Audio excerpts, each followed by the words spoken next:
पश्चिम बंगाल में चुनावी जंग का शंखनाद हो चुका है। पश्चिम बंगाल में विधानसभा चुनाव की तारीखों के ऐलान के साथ ही सीएम ममता बनर्जी का डर भी जग जाहिर हो रहा है। बीजेपी के एजेंडे और हुमायूं कबीर के बाबरी प्लान ने ममता को इतना डरा दिया कि अब वो अपने भाषणों में भी इस डर को बांटने लगी है और ममता के इस डर ने विरोधियों को हमले का मौका दे दिया है।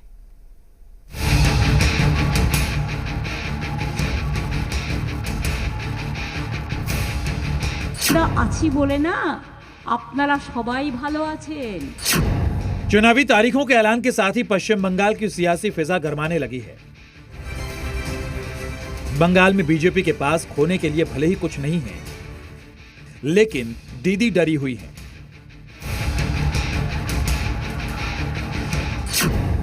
ममता बनर्जी को वोट छिटकने का डर है। ममता बनर्जी को सत्ता जाने का डर है और तो और दीदी को अपनी जान जाने का भी डर है। यानी बंगाल की सियासी पारी में चौका जड़ने के लिए दीदी अपने हर दांव की बाजी लगा रही हैं। কথা বলছেন যেন আমার মৃত্যুর কামনা করে আমাকে খুন করার কনস্পিরেসি করছেন, এই কিন্তু প্রভোকেশন স্টেটমেন্টগুলোর প্রমাণ, এটা মাথায় রাখবেন। इसमें कोई शक नहीं कि बंगाल में 2026 की फाइट सीधे सीधे ममता बनर्जी और बीजेपी के बीच है। पश्चिम बंगाल में बीजेपी अपने हिंदुत्व वाले एजेंडे के साथ ममता के किले को ध्वस्त करने उतरी है। ममता बनर्जी की हिंदू विरोधी सोच पर हमलावर है और बीजेपी के इस हिट चुनावी एजेंडे ने ममता को डरा दिया है। यही वजह है कि ममता बनर्जी अब बंगाल में मुस्लिम कार्ड खेल रही हैं।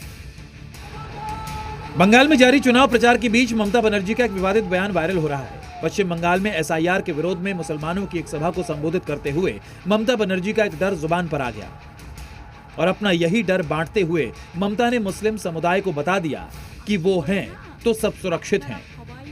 আমরা আছি বলে না আপনারা সবাই ভালো আছেন, আর যদি আমরা না থাকি কোনোদিন সেরকম আসে, এক সেকেন্ড লাগবে। একটা কমিউনিটি যখন জোট বাঁধে না, ঘিরে ফেললে এক সেকেন্ডে দেবে একদম 12টা বাজিয়ে। ममता के इसी बयान पर बीजेपी हमलावर है। बीजेपी कह रही है कि कानून व्यवस्था ठीक करने की बजाय ममता बनर्जी खुले तौर पर धमकियां दे रही हैं और शांति प्रिय लोगों को डराने की कोशिश कर रही हैं। ममता के इस बयान को मुस्लिम कार्ड करार देते हुए बीजेपी टीएमसी पर तुष्टीकरण की राजनीति करने का आरोप लगा रही है। जिस प्रकार से 2 कदम आगे बढ़कर के ममता बनर्जी बोल रहे हैं कि यदि मैं चुपचाप बैठ जाऊं, विशेष संप्रदाय के लोग को मैं यदि 1 मिनट के लिए छोड़ दूं तो आप लोग का बस न। आप किसे डरा रही है? आप किसे धमका रहे हैं? आप बंगाली समाज को डरा रही है, आप बंगाली समाज को धमका रही है जो 80% से ज्यादा है, जिन्होंने आपको मुख्यमंत्री बनाया 15 साल तक। देखिए, तुष्टीकरण राजनीति से उन लोग उनके साथ है, लेकिन इस बार मैं बोल रहा हूँ, इस बार ऐसे होगा, उसका 30% है तो हमारे पास 70% है। पश्चिम बंगाल में बीजेपी को पछाड़ने के लिए मुस्लिम वोट बैंक को साधना ममता बनर्जी के लिए जरूरी भी है और मजबूरी भी।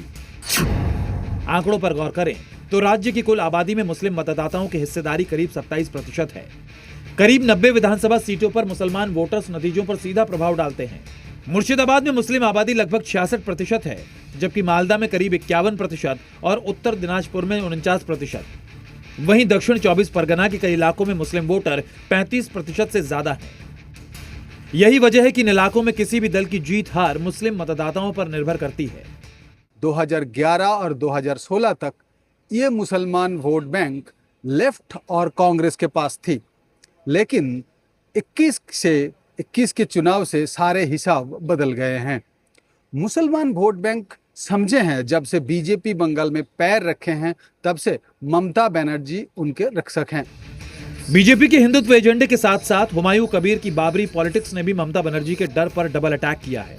इन तस्वीरों ने ममता के अंदर मुस्लिम वोट बैंक के बंटवारे का डर भर दिया है और जैसे जैसे चुनाव की तारीख नजदीक आती जाएगी, आपको दीदी का ये डर चुनावी प्रचार में और बड़ा नजर आएगा।